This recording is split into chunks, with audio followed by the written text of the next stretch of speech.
तर चला आता सप्तशृंगीच्या दर्शनाला.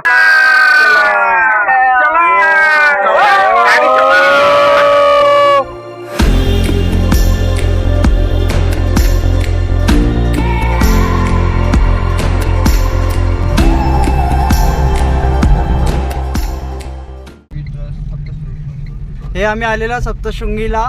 गड आम्ही चढत आहोत. जसं की तुम्हाला दिसत असेल वरती तो रोड आहे जिथून लहान लहान गाड्या जात आहे.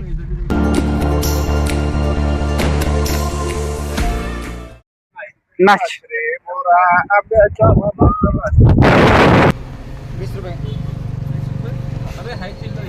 द्या दादा, आमचे मालक आहे जे 20 रुपये देतात. गड किती दूर आहे हो? Blue tick no reply. Not interested. तर आम्ही सध्या दर्शनासाठी चाललेलो आहोत सप्तशृंगी मातेच्या. आणि 1100 किंवा 1000 पायऱ्या आहेत.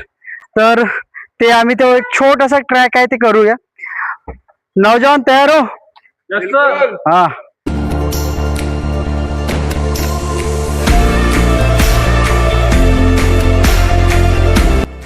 तो है गाइस, अभी हम जा रहे हैं सप्तशृंगी माते के दर्शन के लिए. पायथ्याशी येतो आणि जेव्हा आपण ट्रॅक चालू करतो एक वेगळीच मजा येते.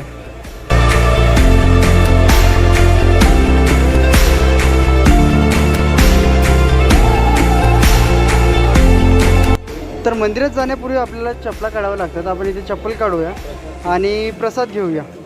मी काय म्हटलं, किती पायऱ्या हो? 525. किती? 525 छोटे छोटे. पण आणि जसं की त्या काकांनी सांगितलेलं आहे 525. तर मला तसं वाटत 1000 पायऱ्या असेल, पण ते 525 पायऱ्या आहेत. ते आपण करूया.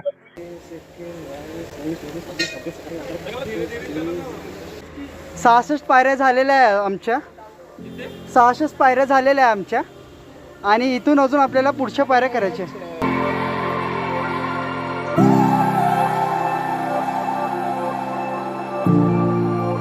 830 पायऱ्यावर आपण जेव्हा पोहोचतो तेव्हा आपल्याला श्रीकृष्णाचं एक मंदिर भेटतं. त्याचं दर्शन करून आपण पुढेच मार्कंड पर्वत पाहतो.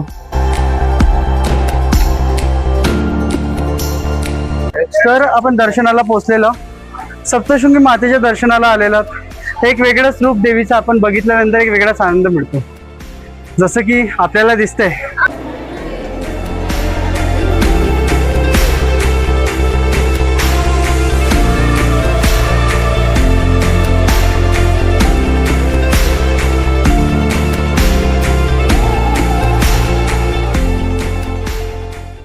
तो आकाश के बर्थडे के दिन क्या?